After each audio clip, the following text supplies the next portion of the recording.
Исәнмесез, ТНВ эфирын Татарстан хәбәрләре тапшыру белән дәвам итәбез. Студиядә Илгиз Шәкуров. Безнең бүгенге чыгарылышта.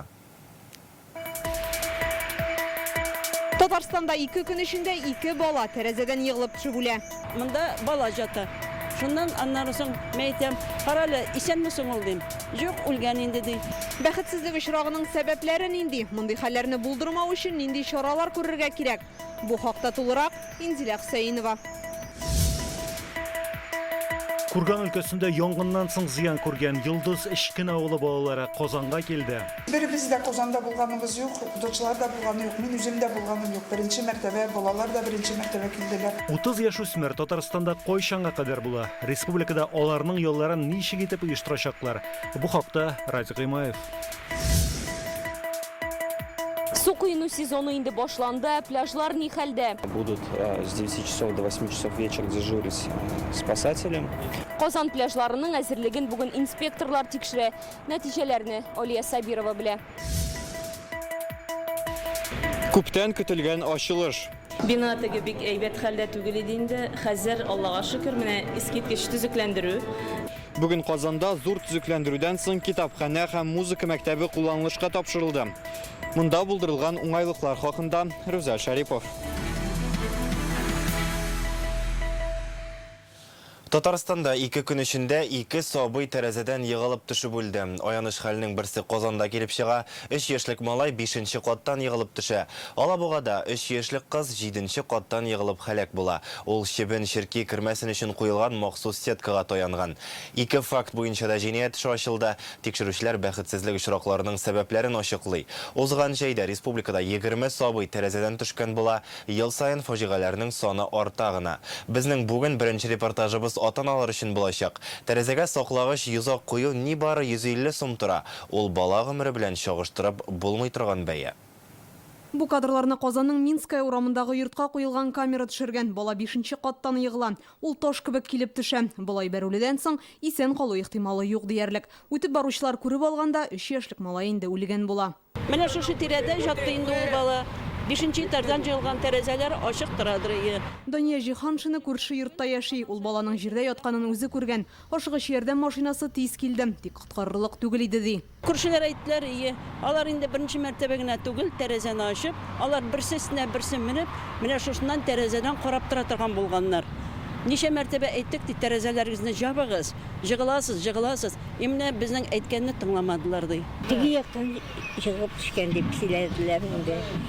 Әнисе чыгып киткән булган күп балалы кешеләр диде. Гаилә бу йортта фатирны арендалап торган. Алар Азия иленнән килгән була. Хатын үзе генә 3 бала үстергән. Безнең мәгълүмат буенча ире төрмәдә утыра. Сабыйларның берсенә 12, икенчесенә 6 яшь.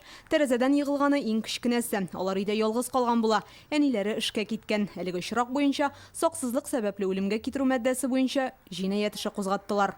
Прокуратура килеп чыккан хәл буенча тикшерү эше башлады. Беренче мәгълүмат буенча егылып төшкән сабый тулы булмаган, күп балалы гаиләдә тәрбияләнгән.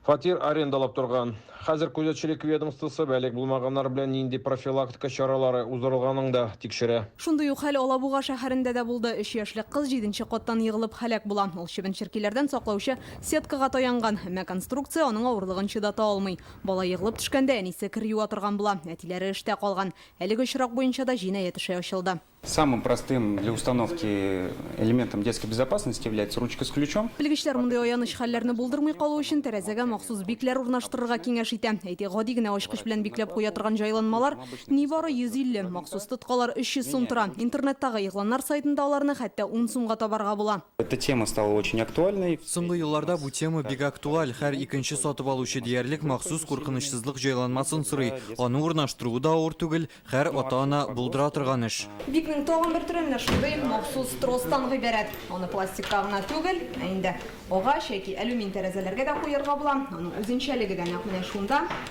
Ачкыч белән шулай бикләп куясың, һәм соңыннан баланы берничек тә ача алмаячак.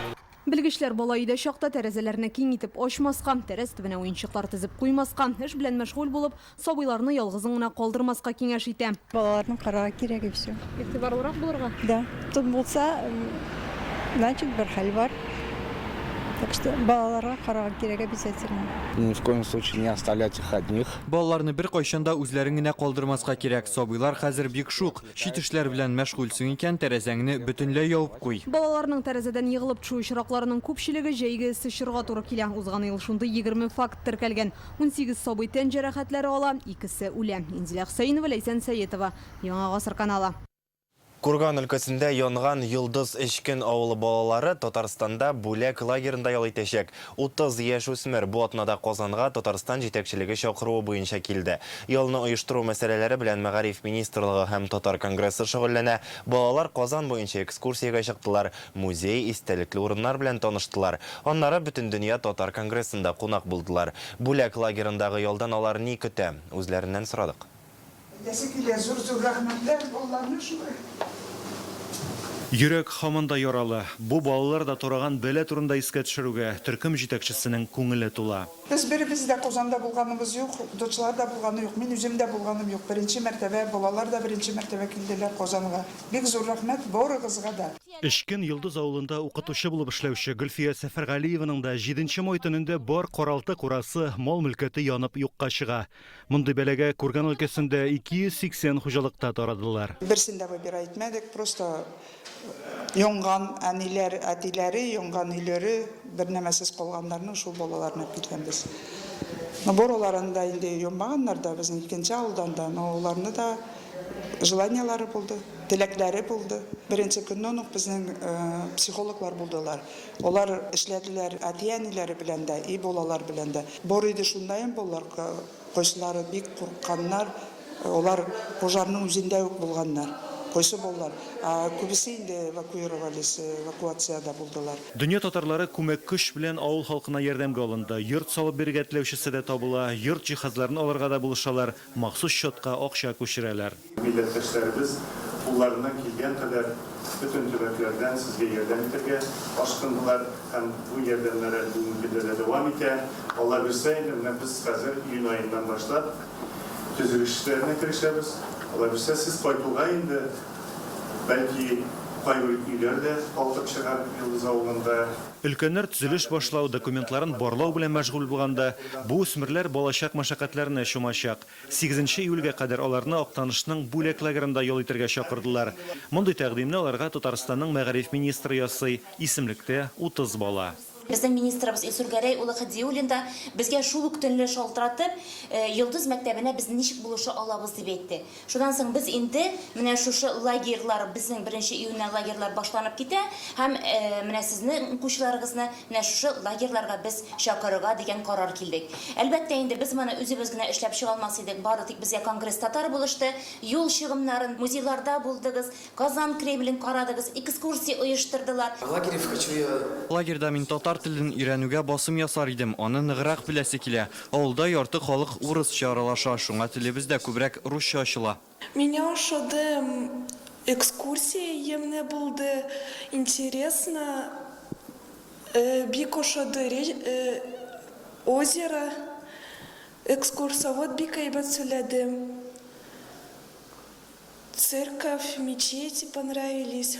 В первую очередь найти новых друзей, подучить. Анда дуслар табасым килә, ана телендә аралашуда күбрәк булсын иде. Балаларның күп булуын телим.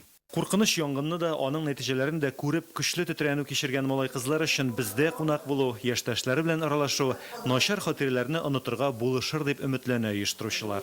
Разил Гыймаев, Азат Сәмигуллин, Яңа гасыр каналы. Татарстанда бу көннәрдә тотрыксыз һава торышы хакимлек итә. Бүген кичтән алып шимбә иртәнге 9-га кадәр урыны белән яшенле яңгыр, боз яву ихтималы бар. Тизлеге секундына 20 метрга кадәр җитүче җил исәчәк. Бу хакта гидрометеорология үзәгеннән кисәтәләр. Гадәттән тыш хәлләр министрлыгы хезмәткәрләре электр чыбыклары агачлар астында ныклап беркетелмәгән корылмалар янында басып тормаска, машиналарны да калдырмаска киңәш итә. Көймә белән елгаларга чыгар алдыннан һава торышын карап, дулкын биеклегенә игътибар итәргә кушалар. Көннәр салкынча торуга карамастан календарьда кыйыну сезоны башланды. Татарстанда 26 пляж инде ачылган, 10 июньгә кадәр 40 пляж эшли башларга тиеш. Бүген махсус комиссия Казанның Түбән Заречье пляжына рейд оештырды. Монда коткару постын, мәгълүмат такталарын, беренче ярдәм күрсәтү өчен кирәк-яракның булу-булмавын карадылар. Шунда ук кимчелекләр дә ачыкланды, кайберләрен хезмәткәрләр шунда ук төзәтә. Калганнарын 5 көн эчендә бетерергә вәгъдә бирәләр. Мондый рейдлар хәзер башка пляжларда да оештырылачак. Казанның Заречье пляжы шәһәр халкының яраткан ял итү урыны. 10 минуттан монда инспекторлар килергә тиеш. Хезмәткәрләр рейд башланганчы мәгълүмат тактасын куеп, аунап яткан шешәләрне җыярга өлгерде. Ләкин моның белән генә пляж чистарырмы? Кымга игътибар итсәк, адым сайын кичкенә чүпкә тап буласын. Бу исә тәмәке төпчекләре дә, пыяла кисәкләре дә. Моңа исә ял итүчеләр дә зарлана. Здесь на песочке лежать невозможно. Кымлыкта ятырлык түгел, пыяладан күп нәрсә юк. Монда беркем җыештырмый, яр буе да пычрак. Соңгы тапкыр килгәндә эскәмияләр ватык килеш суда ята иде.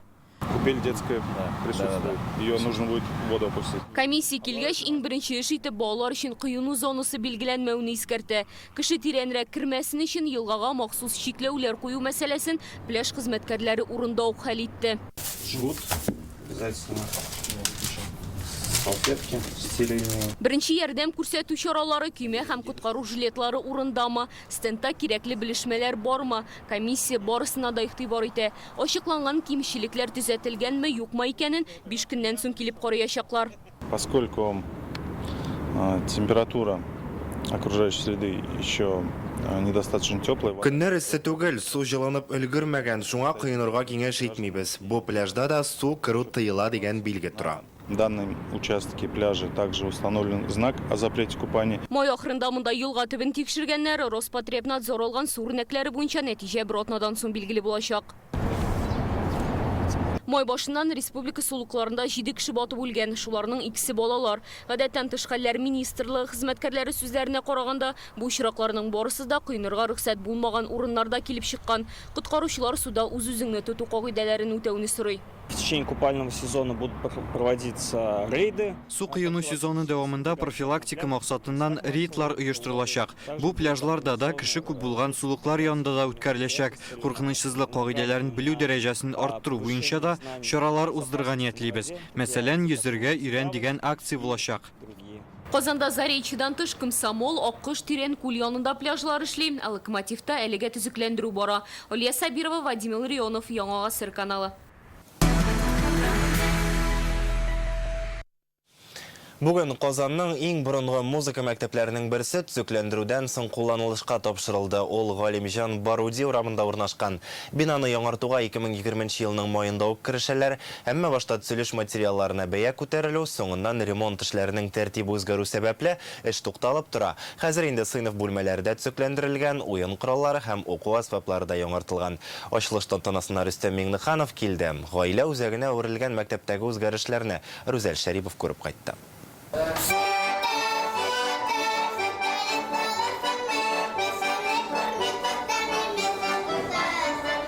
Шәһәрнең иң борынгы музыка мәктәпләренең берсендә уку йортының иң яшь артисты гармунда үздерә. 7 яшьлек Галиәскәр Рөстәм Миңнехановны яңартылган мәктәпне карарга шулай чакыра.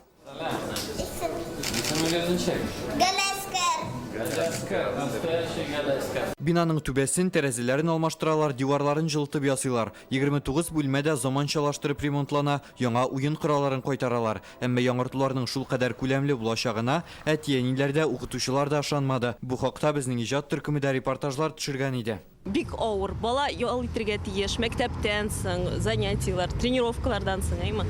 Кызганычка каршы менә шулай бу мәктәпне төзеп бетермәделәр, ремонтын өстен генә ясадылар, фасадны гына матурладылар, әмма бүлмәләре калмады. Укытучыларны бик нык жәлибез инде. Төзекләндерүгә 2020 елның маенда керешәләр, әмма акча җитмәү сәбәпле августта ук эш туктатыла. Балалар шәһәрнең башка мәктәпләренә йөреп укырга мәҗбүр булды. Соңрак ремонтка мәдәният илкүләм проекты буенча керешәләр һәм уку йортын танымаслык итеп үзгәртәләр. Бина теге бик әйбәт хәлдә түгел иде инде. Хәзер Аллага шөкер, менә искиткеч төзекләндерү үтте. Баланың да кәефе башкача инде, күтәренке кәеф белән киләбез, китәбез.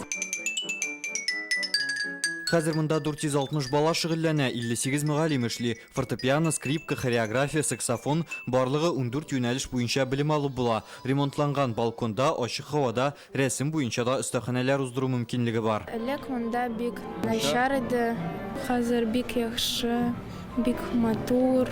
Төрле елларда мәктәптә 2000 ярымнан артык малай кыз укып чыга. Кайберләре хәзер Казан Нуры оркестрында да уйный. Рөстәм Миңнеханов каршында бүген нәкъ менә әлеге төркем чыгыш ясады.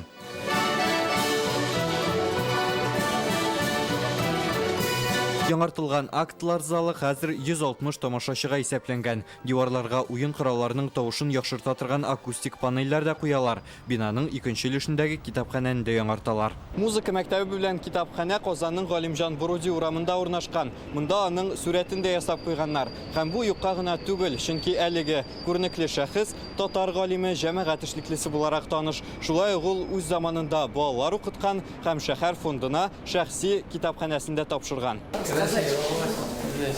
Китапханәдәге уңайлыкларга Рөстәм Миңнеханов та югары бәя бирә. Монда хәзер балалар һәм уллар өчен аерым уку бүлмәләре бар. Өстәл уеннарын уйнап, күңел ачу өчен мөмкинлекләр дә булдырылган. Пока низкие.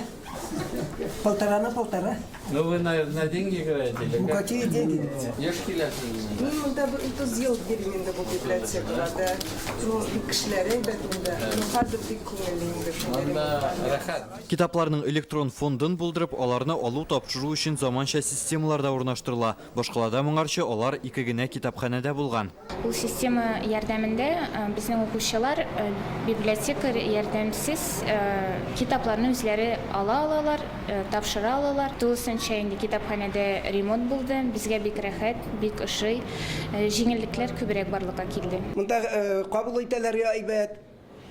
Китапны кирәк икән эзләп табып биреп, консультация кирәк булса аларында эшлиләр инде. Китапханә һәм музыка мәктәбеннән торган әлеге үзәккә гаилә исеме биргәннәр. Бу объектның мәгънәсе ул гаилә өчен милли үзәге, мәдәният үзәге. Шуңа күрә әни әйтәләр, балаларны калдыралар мәктәптә, китапханәгә барып китап укыйлар, кофе эчәләр, аннары өйгә кайталар. Әлеге үзәктә булдырылган яңа шартлар хәзер сәнгатькә тартылучыларның санын тагын да арттырыр дип өметләнәләр биредә. Рүзәл Шарипов, Алмаз Зияддинов, Яңа Гасыр каналы. Казанның иске татар бистәсендә Юносов мәйданын төзекләндерә башладылар. Монда татар традицияләре ничек чагылыш табарда, җәннәт бакчасы концепциясе ничек тормышка ашырылыр. Бу хакта Реальное время интернет газетасы яза.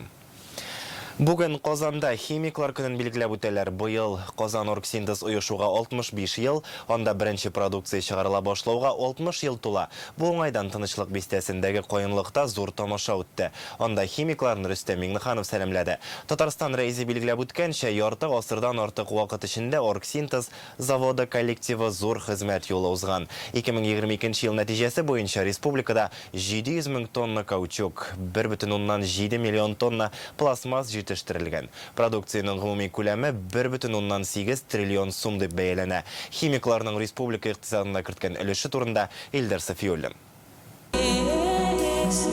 Гадәттә Тынычлык бистәсендәге каенлыкта республикадагы язгы кыр эшләре төгәлләнгәннән соң төп сабан туе үтә.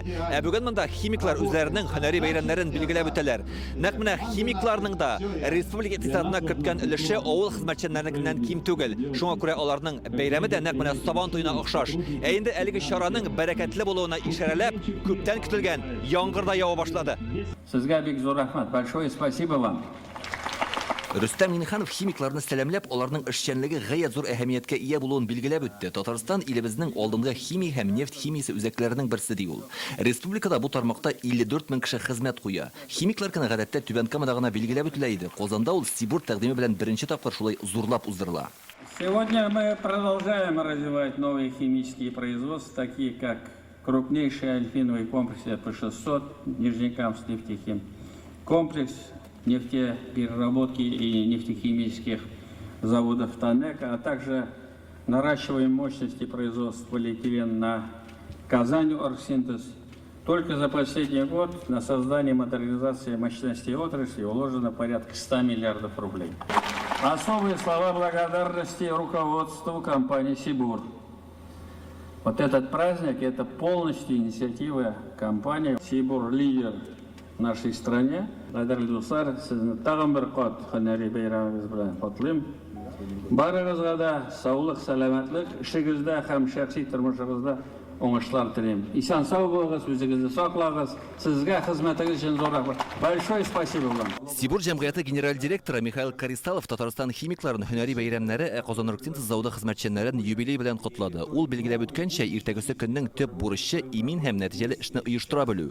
Ул шулай Холдингның директорлар советы рәисе Леонид Михельсонның сәламләү сүзләрен дә җиткерде. Уважаемые коллеги. Бүген Казаноргсинтез илебезнең нефть химиясе сәнәгатенең иң зур предприятиеләренең берсе. Сибур компаниясында зур урын алып тора. Сезнең ирешкән уңышларыгыз заводның бердәм коллектив хезмәт нәтиҗәсе. Сезне бу истәлекле вакыйга белән котлыйм. Узган ел нәтиҗәсе буенча республикада җитештерелгән химия һәм нефть химиясе продукциясенең гомуми күләме 1,8 триллион сум дип бәяләнә. Бу 2021-гә караганда 20%-ка күбрәк.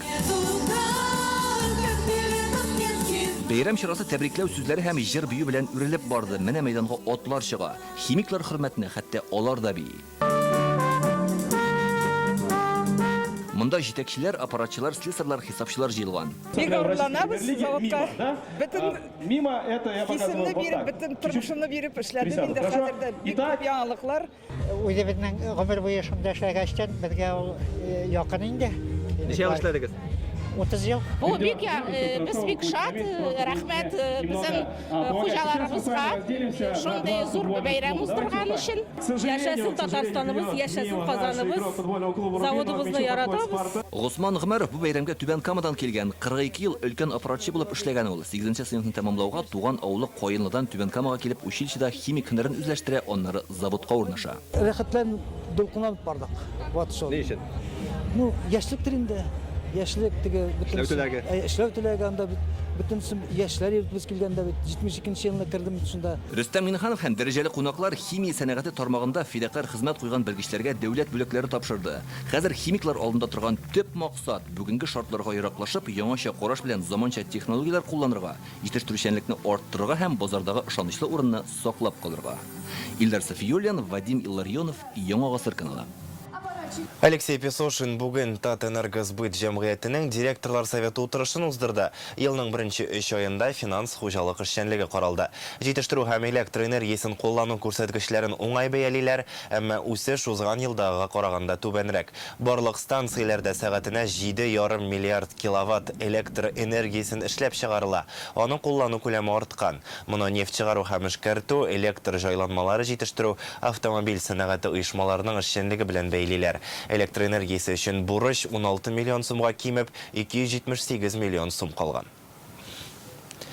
Бүген Минтимер Шәймиев эшлекле сәфәр белән борынгы Болгарга барды. Ул монда яңа кунакханә төзелешендә күчмә утырыш уздырды. Болгарга килүчеләрнең саны елдан-ел арта. 2022дә монда 830 мең турист булып киткән. Ә торыр өчен урын җитми. Шуңа күрә ел башында республика җитәкчелеге яңа кунакханә төзү карарын кабул иткән иде. 3 катлы 3 йолдызлы комплекс Болгарның тарихи өлешеннән читтә Икмәк музей артында урнашачак. Бүгенге җыелышта Минтимер Шәймиевкә кунакханәнең проектын тәкъдим иттеләр. Бина 300 кешегә исәпләнгән. Аны киләсе елның җәенә әзер итәргә планлаштыралар. Киңәшмәдән соң Минтимер Шәймиев яңартылган палатка лагерен карап чыкты. Гостиницу надо сделать. Почему? Потому что это нам поможет разрешить напряжение. Та гостиница, она хорошо, что туристов много. Когда напор большой, желающих приехать, как говорится, отдохнуть, посмотреть. Балалар бакчаларында урыннар җитмәү, 1-нче һәм 10-нчы сыйныфка мәктәпкә кабул итү, урта һәм югары уку йортларына керү. Бүген бу мәсьәләләр буенча халык гозерләрен Дәүләт Советының мәрхәмәт хатын-кызлар депутатлары тыңлады. Алар Татарстанда кеше хокуклары буенча вәкаләтле вәкил белән кайнар линиягә килгән мөрәҗәгатьләрне кабул итте. Әлеге чара халыкара балаларны яклау көненә багышлап уздырылды.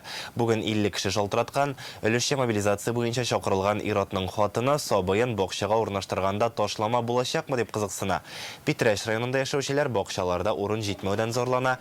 Депутатлар әйтүенчә, сайлаучылар белән аралашуның мондый форматы аларны нәрсә борчуын белү мөмкинлеге дә. лагерьлар сменалар буенча менә шундый мөрәҗәгатьләр хәзер килә, особенно менә инвалидлар буенча шундый сораулар бар. И менә без аны тоже ничектик үзебезнең фикер белән аны все-таки карарга кирәк.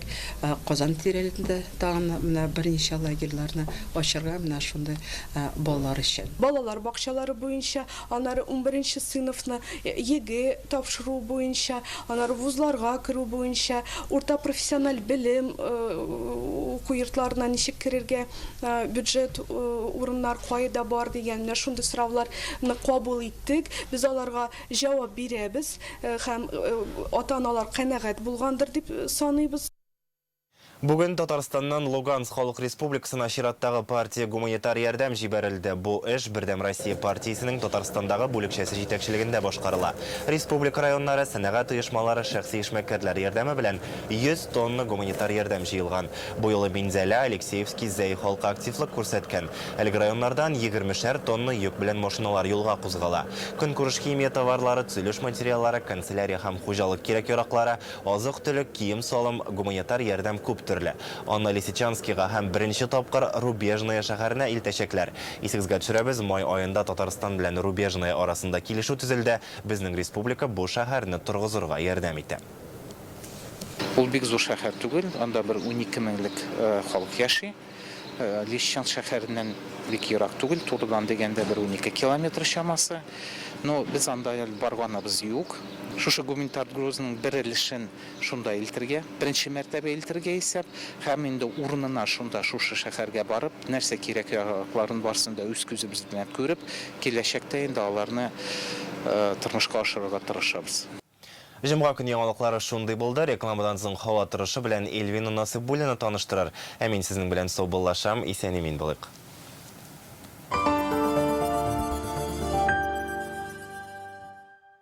Для борьбы с вредителями Алатар быстро действует и долго защищает. Алатар. Колорадский жук атакует. Старые средства не действуют. Жукобор Экстра. Тройной удар. Жукобор Экстра. Конец всем вредителям.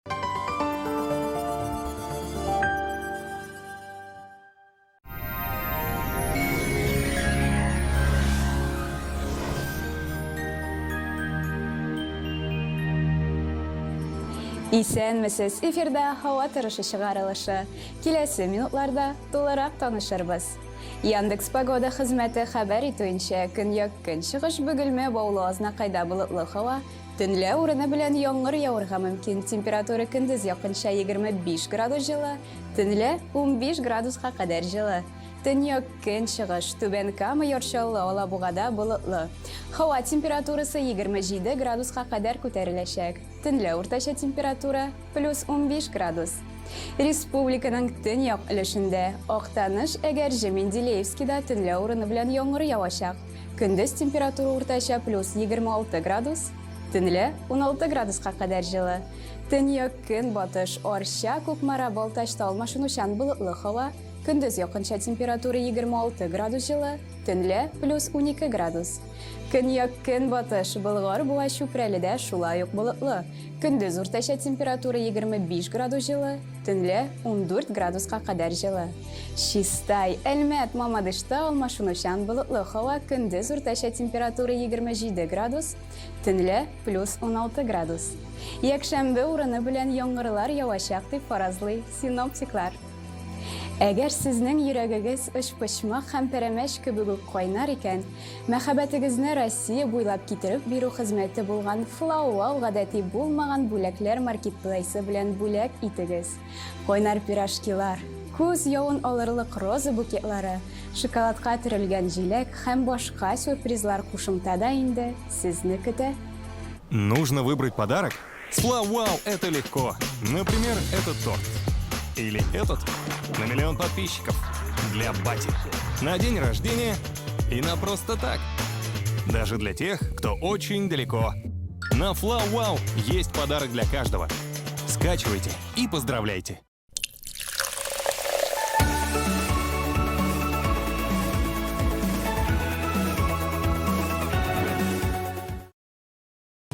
Базар лимонадларының шикәрсез яңа линиясы. Натураль тәмле һәм сыйфатлы составлы. 4 яңа тәм. Виноград, груши, киви, җир җиләге тәмнәре сусауны баса һәм энергия бирә. Зауык турында бәхәсләшмиләр, бары тик базар лимонадын сайлыйлар. Башкалабыз Казанда алмашынучан болытлы һава явым төшем ихтималы зур түгел. Көндез 26 градуска кадәр җылы, төнлә уртача температура плюс 14 градус. Җил көн чыгыштан, атмосфера басымы төркемеш баганасының 752 мм тәшкил итә. Һаваның чагыштырмача дымлылыгы 48%. Җирнең магнит кырытыныш. Бүгенгә менә шулар. Студиядә Эльвина Насыбуллина иде. Сау сәламәт булыгыз.